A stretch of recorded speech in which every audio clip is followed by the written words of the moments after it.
On the biggest day of industrial disruption in more than a decade, a national wave of strikes broke in central London, led by some of the hundreds of thousands of teachers demanding pay keep up with the cost of living. Do you feel you're fairly paid? No, I don't think anybody here does, actually. What's the message then to the Prime Minister? The message to the Prime Minister is help us, help the kids, help the teachers. We need some support. I'm working very hard and still the expenses, the cost of living has gone up. And it's not bearable for us. Woo! We want more pay! We want more funds for the school!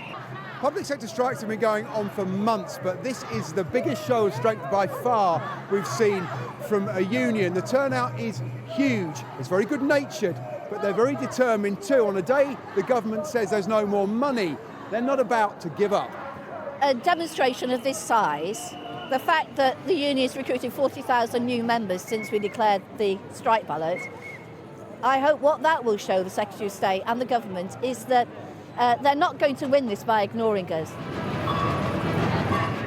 There was disruption across the UK, classrooms empty in Birmingham and protests against anti-strike legislation in the Welsh capital.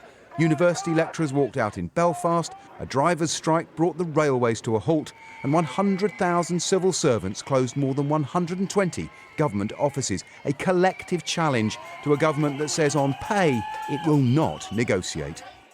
As a country, we cannot put, for some parts of society, an inflation or inflation plus rise, which, many people are striking for.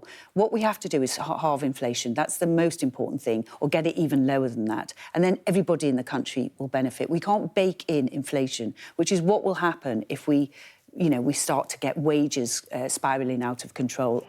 With unions emboldened, deadlock promises more disruption. This turnout's been repeated all over the country in rallies in other towns, cities and villages.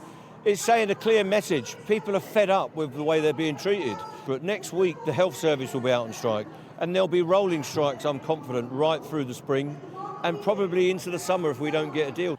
This show of solidarity may have deepened the deadlock. Compromise seems a long way off.